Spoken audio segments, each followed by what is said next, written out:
O Senhor esteja convosco. Ele está no meio de nós. Proclamação do Evangelho de Jesus Cristo segundo Mateus. Glória a vós, Senhor.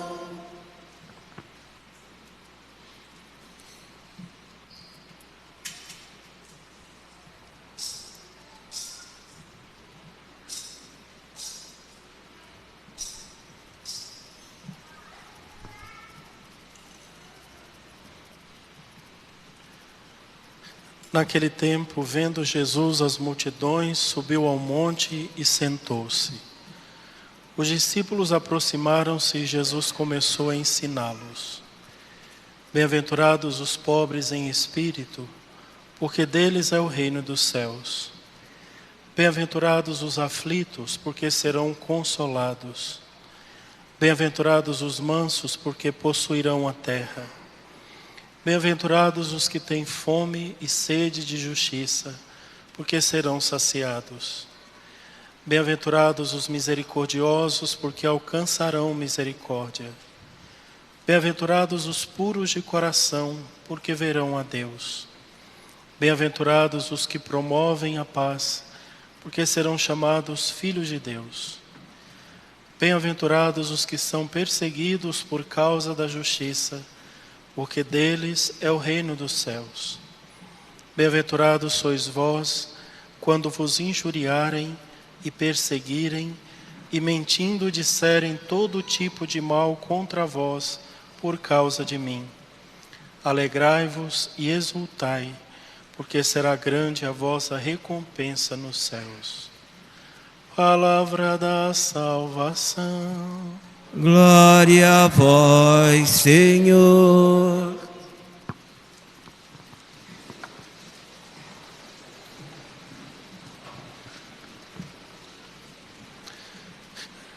Caríssimos irmãos e irmãs, nós celebramos hoje o 4º domingo do tempo comum. E no tempo comum aprendemos os passos de Jesus, aprendemos os passos do Mestre. Caminhamos com Ele.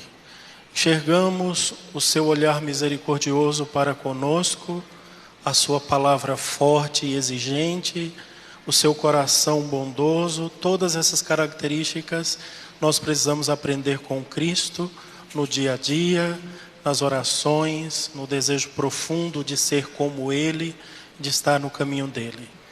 E todos os domingos o Senhor vai nos ensinando os valores do reino, os valores do céu.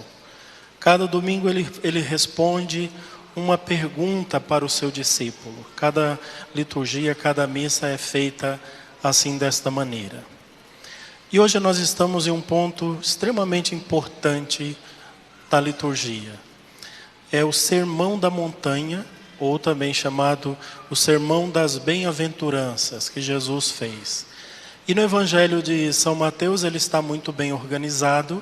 Está aqui, são 7 bem-aventuranças, estão todos compilados no mesmo capítulo do livro, até porque São Mateus ele dividiu seu livro em 5 grandes discursos. Nós estamos aqui no primeiro discurso. E ele coloca Jesus, apresenta Jesus como o novo Moisés. Assim como Moisés, em cima do monte, deu a lei, deu a Torá ao povo de Israel, Jesus dá a nova lei ao povo da nova aliança. Nós somos o povo da nova aliança que fomos comprados pelo sangue de Cristo. Esta é a linguagem de São Paulo. Fomos comprados pelo sangue de Cristo. O Evangelho começa dizendo assim: vendo Jesus as multidões, subiu ao monte e sentou-se. Este movimento é o movimento dos mestres. Somente os mestres se sentam para ensinar. Na igreja, por exemplo, os padres ensinam sempre de pé. Os bispos deveriam ensinar sempre sentados. Eles são os mestres. Nós só pregamos ou ensinamos sentados quando nós estamos doentes. Algum problema de saúde a gente pode sentar tranquilamente, mas somente os mestres. Ele subiu a montanha. A montanha é o lugar do encontro com Deus. A nossa igreja preservou isso. Então, em todas as igrejas católicas que você for, as que sabem disso, né? O altar estará sempre acima de alguns degraus. Os degraus significam a montanha. Aqui é a montanha, é o lugar do encontro, é o lugar do sacrifício, é a rocha de Moriá, que é a base do templo de Jerusalém, a coroa do Monte Sião. É aqui que é a montanha, é aqui que é o lugar do encontro. Ele sobe, senta-se e começa a ensinar. E ele diz: bem-aventurados os pobres de espírito, porque deles é o reino dos céus. Ele vai falando todas as bem-aventuranças: os pobres, os aflitos, os mansos, os que têm fome e sede de justiça, os misericordiosos, os puros de coração, os que promovem a paz e os que são perseguidos por causa dele. E a gente vai notar que as bem-aventuranças, elas são completamente diferentes daquilo que o mundo ensina. O mundo ensina, por exemplo, feliz é aquele que é rico, que tem dinheiro, que pode comprar carros luxuosos, que pode comprar viagens e passeios. Feliz é aquele que tem dinheiro para poder pagar o melhor especialista, cirurgião, e não precisa ter medo da morte. O mundo ensina: bem-aventurado é aqueles que não sofrem, que não passam por nenhum sofrimento.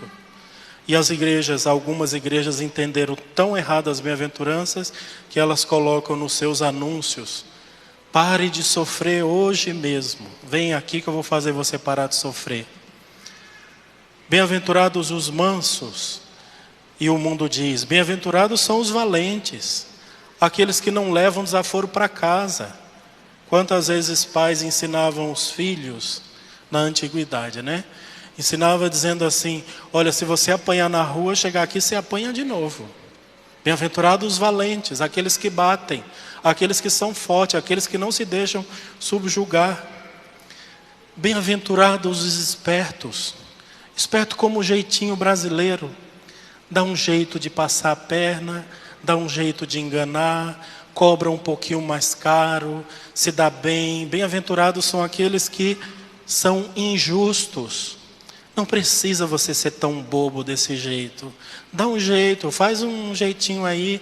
Ou então, vai lá, resolve pra gente. Dá um jeito, vai lá, fala com ele. Sempre tem um jeito. Os injustos. Os misericordiosos. O mundo ensina: misericórdia é coisa nenhuma. Se ele está nessa situação aí, é porque ele merece. Alguma coisa errada ele fez. Se está pedindo dinheiro no meio da rua, deixa morrer aí. Entrou para as drogas, então se acabe com as drogas, né? Alguns pais: filho, é isso que você quer? Então pega as suas coisas e some daqui, eu não quero ver mais a sua cara. Se vire, cada um tem que pagar pelas suas consequências, pelas suas decisões. Bem-aventurados que promovem a paz, mas tem sempre os intriguentos. Parece que quanto mais caos, melhor para ele. O coração dele se rejubila quando vê as coisas desorganizadas, as intrigas, a fofoca, o mal-estar na casa, o mal-estar na escola, o mal-estar no trabalho. Gente que promovem, parece que a energia da pessoa é desorganizada. Onde ela chega, o lugar se desorganiza. E por fim, bem-aventurados quando forem injuriados, perseguidos e mentirem contra você por causa de mim. Quantas vezes nós escutamos, eu já escutei isso na minha casa: você vai viver agora a vida inteira na igreja? Você não tem mais casa, não? Por que você não pega a sua mala e vai logo para a igreja? Você agora virou mulher de padre? Não sai mais da igreja? Para que rezar tanto? Minha filha, para de rezar, vai para a festa, vai para os bailes com seus amigos. Jovens da sua idade estão fazendo outras coisas e você aqui igual uma beata, de véu na cabeça, rosário na mão, de joelho. Para com isso. E por aí vai. E por aí vai. Mas o que são as bem-aventuranças? As bem-aventuranças, na verdade, elas são o retrato de Jesus. Ele era assim.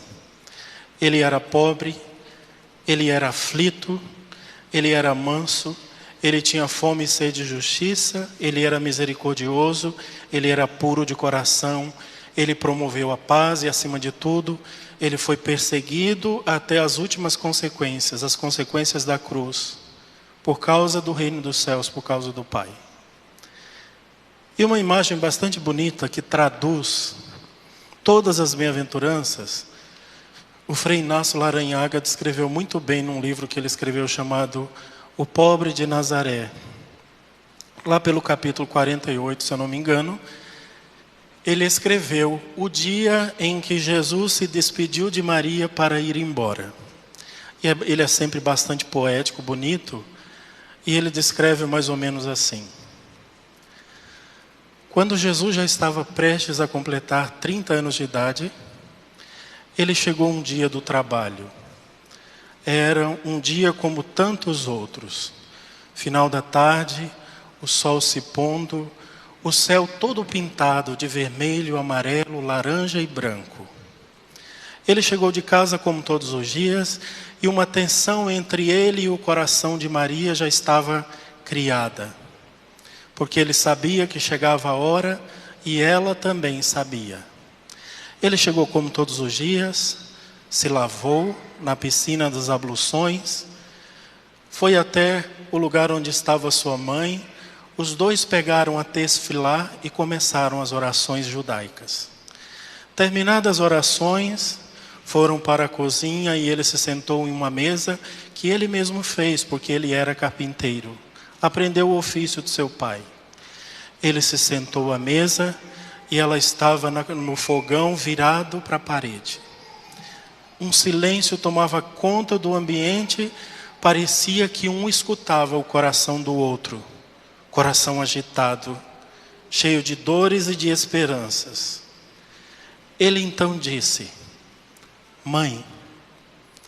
Ela ouviu aquela voz como se fosse um trovão dentro do seu coração que despontava uma tempestade de emoções.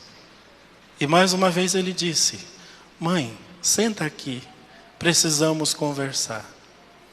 A Virgem largou os seus afazeres, sentou-se à mesa, fitou na mesa e dali não levantava os seus olhos. E quando ele ameaçou em falar novamente, ela se levantou como uma árvore jovem, plantada à beira das fontes, e disse: Eu sei, não precisa dizer, chegou a hora. Eu sei que você vai embora. E começou a relembrar, não com tristeza no coração, nem mágoa, por tudo aquilo que viveram, mas começou a relembrar como se fizesse uma anamnese das aflições e sofrimentos que viveram durante toda a vida.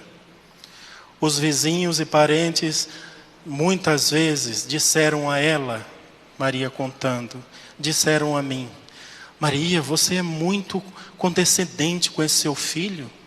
Ele já vai fazer 30 anos e ainda não casou. O que será dele? José já morreu e você vai fazer o quê com esse menino a vida inteira? Você tinha que ser mais firme com ele. E Maria vai relembrando todos os sofrimentos e acusações que passou a vida inteira por causa dele.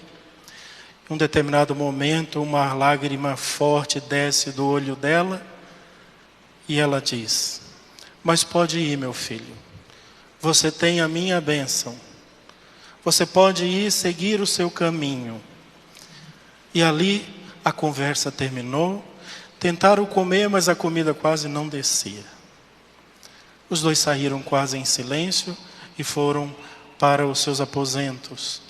No outro dia, quando o sol estava começando a nascer, ele entra efusivamente no quarto dela, dá um grande abraço, um beijo na sua mãe e vai embora, e ela enxerga e vê ele partindo no horizonte, a sua figura se desfazendo com a areia do deserto. E ela diz: Vá, eu estarei seguindo os passos que você der. E Jesus foi. A pregação de Jesus começa e o retrato que ele produz no meio dos seus discípulos, na verdade, era o coração de José e o coração de Maria. Bem-aventurado é aquele que é capaz de dizer, depois de ter passado por tanto sofrimento como Maria, a ida do seu filho, o caminho dele, a cruz, a morte, o preço da entrega, que é receber o seu filho deitado no colo no dia da cruz, e apesar de tudo isso, confiante, resoluta e firme, ela é capaz de dizer, e todos os discípulos de Jesus também deveriam ser. Ela disse apenas: faça-se. O faça-se de Maria significava uma coisa: ela confiava em Deus. Bem-aventurado é aquele que confia e é capaz de dizer como ela: faça-se em mim, Senhor, segundo a tua palavra, mesmo que ela seja a cruz, a última palavra.